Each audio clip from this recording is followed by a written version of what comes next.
She was Hollywood's most vivid paradox, a girl who ran away from home with a boy at 15, yet spent decades boxed into the image of the proper woman. She was Coppola's muse, Laurence Olivier's new Grace Kelly, an icon of American cinema who, in over 40 years, never took home a major award. Diane Lane's story begins far from the red carpet. She was born January 22nd, 1965 in New York City. Her mother, Colleen Farrington, was a nightclub singer and Playboy's Miss October 1957. Her father, Burton Lane, was an acting coach with deep ties to Manhattan's off-Broadway scene. And when work dried up, he drove a taxi to make ends meet. But from her first breath, stability was a stranger. Her parents separated when she was just 13 days old. Her mother gained custody, then left. By age 6, Diane was living solely with her father, drifting from one residential hotel to another. No bedroom of her own, no permanent school, no family dinners. Just the constant hum of a taxi engine and her father's voice filling the air with talk of theater, philosophy, and ideals she only half understood. Burton was passionate but unpredictable, able to quote Dostoevsky for hours yet forget to pay the rent. Diane loved him fiercely, but she also learned to adapt quickly to chaos. It made her an observer, someone who could blend into any room without losing herself, but it also taught her never to trust the word home. At 15, she made a choice that would alter everything. She left. Flying to Los Angeles with co-star Christopher Atkins for what she called a reckless act of too much freedom, too young. When she returned to New York, she didn't go back to her father's. She stayed with friends, paid her own rent, and finished high school by correspondence. Then came a shock. In 1981, her estranged mother suddenly appeared, whisking Diane to Georgia without consent from her or her father. The betrayal cut deep. She felt like a possession, claimed, not asked for. 6 weeks later, after her father fought in court, she returned to New York, but the damage was done. Diane wouldn't speak to her mother for 3 years. In Georgia, Diane stayed with her grandmother, a Pentecostal preacher, in the quiet town of Bartow. The pace was nothing like New York. Days were spent repairing lawnmowers, eating canned meat, and living without a phone or stage lights.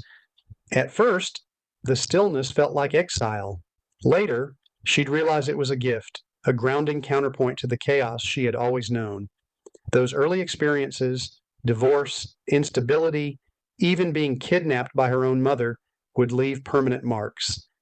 They shaped a Diane Lane who would always keep the press at arm's length, who disliked giving interviews, and who often stepped back the moment the noise of fame grew too loud. No one will protect you, she learned young, if you don't protect yourself. Her escape from obscurity came at just 13 years old. Diane was performing in the Public Theater's Runaways when director George Roy Hill happened to be in the audience.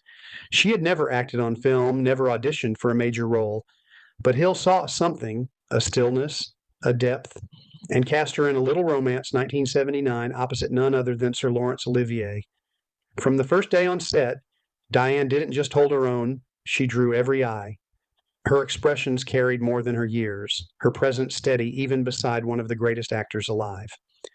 In Malibu rehearsals, Hill told her, "Today you're going to cry for real, no tricks." She did. Olivier, whom she called Larry, treated her not as a child but as an equal. He told filthy royal family jokes, ate with the crew, and broke down every wall that fame had built around him. He called me the new Grace Kelly, Diane recalled, but what I remember most was his warmth. The film's release catapulted her into sudden stardom. A year later, she was on the cover of Time magazine as one of Hollywood's whiz kids. But fame felt more like a tidal wave than a victory. "I didn't realize," she later said, "that was the end of my childhood." Within just a few years, she would become Francis Ford Coppola's muse and one of the most talked about young actresses in America. By 18, Diane Lane had already appeared in Touched by Love, Six Pack, and 3 consecutive Coppola films, The Outsiders, Rumblefish, and The Cotton Club. She was a millionaire before most teenagers had their first job, but stardom at that speed came with a cost. Hollywood wasn't patient with young women who carried too much soul for their years. Diane's on-screen chemistry with co-stars, Matt Dillon, Michael Paré, Richard Gere, fed an endless churn of gossip. A glance in The Outsiders was enough for tabloids to declare she and Dillon were a couple. At an age when most girls were navigating prom and final exams, Diane was learning the hard truth. Being admired wasn't the same as being understood. She once said, "I play someone's lover on screen. That doesn't mean I love them in real life, but a lot of people don't understand that." Her early roles, though critically praised, too often boxed her into dream girl territory, the perfect romantic interest with little complexity. That image blurred the line between Diane the actress and Diane the person. Every interview, every choice of script was judged through that narrow lens. She began to step back. Roles that recycled the same image, she turned them down. Publicity she didn't need, she avoided it. It wasn't a PR move, it was survival. Unlike many of her peers, Diane hadn't clawed her way up the studio ladder. She'd been plucked from obscurity and placed in the spotlight overnight. She had to learn very young that acting well wasn't enough. You also had to know how to survive a world that wanted to write your story for you. By her late teens, she'd begun to seek parts that would allow her to inhabit flawed, layered women, even if it meant less screen time. "I was often labeled a flash in the pan," she said, "but I was just a girl with a soul a little older than her years. That makes people uncomfortable."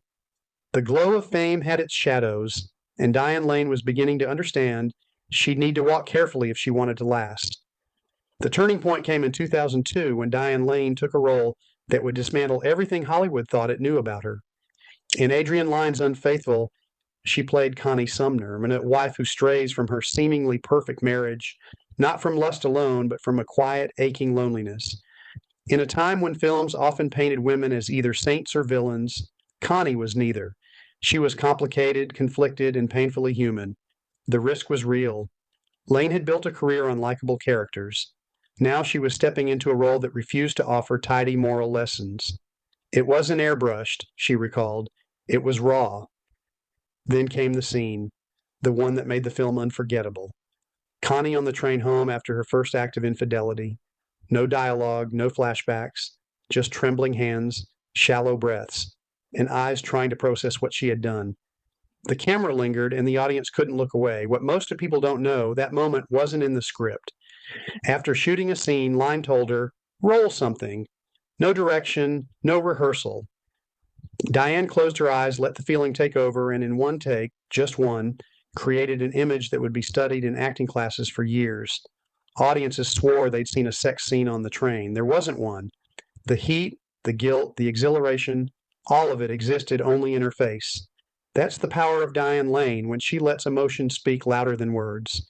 The role earned her an Academy Award nomination for Best Actress, a Hollywood Film Award, and a wave of critical acclaim.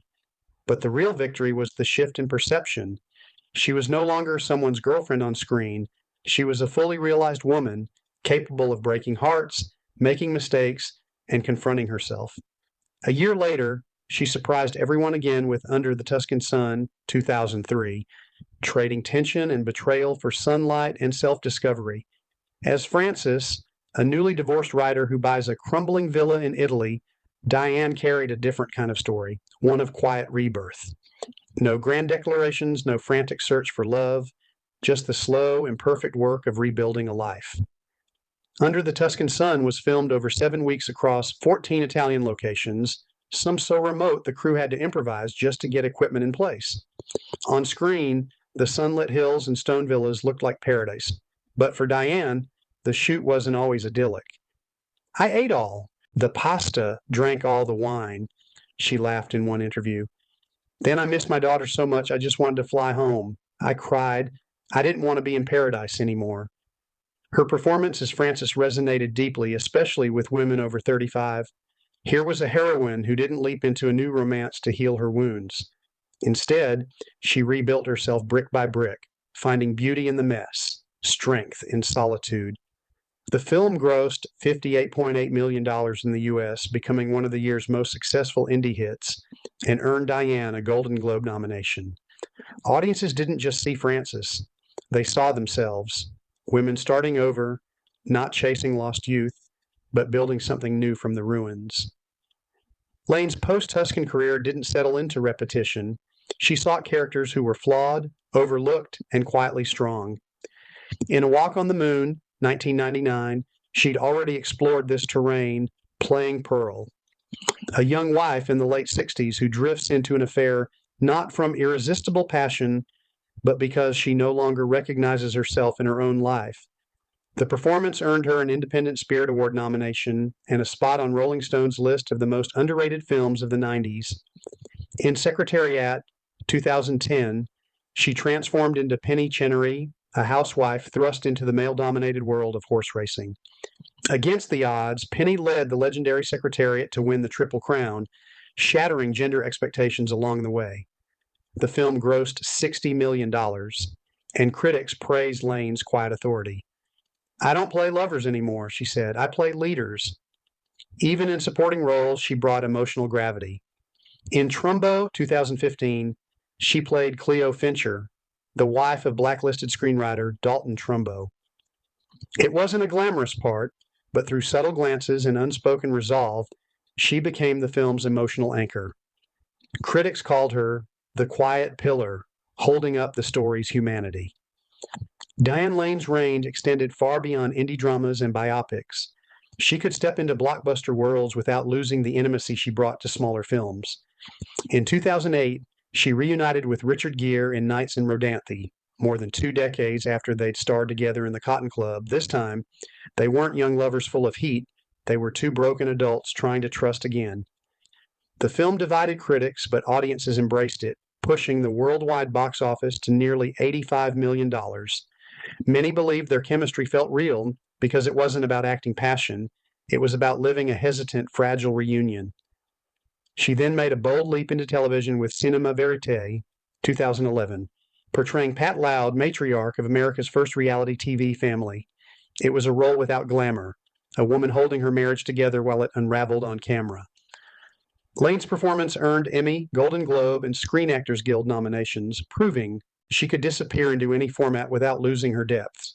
Then came her introduction to an entirely new generation: Martha Kent in DC's Man of Steel, 2013, Batman v Superman, 2016, and Justice League, 2017.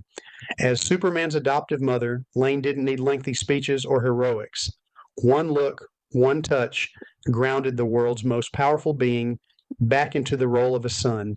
It was quiet, human, and exactly what she did best. In 2020, she starred opposite Kevin Costner in Let Him Go, a tense, sorrowful drama about grandparents fighting to save their grandson from a dangerous family. The film, released during the pandemic, was small in scale but powerful in emotion. Lane's performance as a grieving yet unyielding grandmother showed that even decades into her career, she could still carry a story's beating heart. Looking back at her body of work, a pattern emerges. Lane doesn't chase reinvention for the sake of it. She seeks truth in characters. Whether playing a young wife restless in suburbia, a leader defying the odds, or a mother holding her family together, she reflects the women we know in real life, complicated, resilient, and quietly unforgettable. For nearly 40 years in the public eye, Diane Lane has carried herself with a rare mix of poise, privacy, and quiet endurance.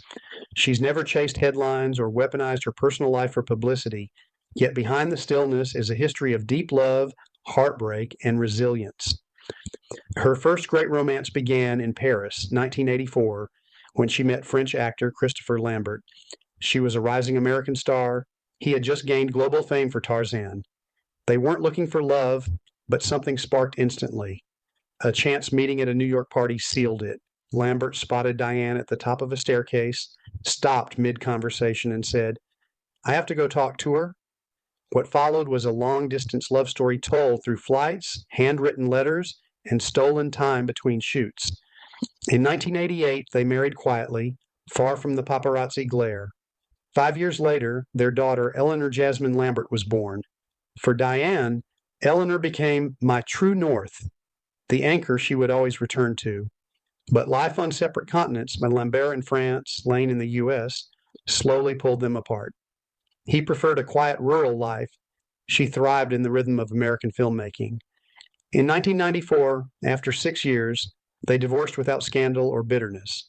They remained in contact for their daughter's sake, often appearing together at her events. Remarkably, Lane has never spoken ill of him. "We loved each other very much," she once said, "but sometimes love isn't enough, and that's no one's fault." Nearly a decade later, Lane fell for actor Josh Brolin. They married in 2004 in a small hilltop ceremony. Just 4 months later, Brolin was arrested after a domestic dispute, an incident Lane called a misunderstanding and declined to press. Charges over. Over the years, more public altercations and arrests followed, casting a shadow over their marriage. Lane remained publicly silent, but privately, the fractures deepened. In 2013, they divorced, issuing a joint statement with no accusations, no messy legal battles, only a quiet end. For Lane, it was a second lesson in knowing when to walk away, not out of weakness, but from the strength of understanding what cannot be saved. Diane Lane is one of the rare actresses who emerged from the bright glow of teenage stardom without letting Hollywood's relentless machinery consume her. She never relied on calculated PR campaigns or formulaic blockbuster roles to stay relevant. Instead, she built a career on selective choices, emotional truth, and a fiercely private life. Her journey wasn't without turbulence: early fame, 2 divorces, a public confession that stripped away her carefully guarded image. Yet she never turned her struggles into spectacle. She stepped back when she needed to, returned when the work was worth it, and never apologized for protecting her own boundaries. That's why she's lasted.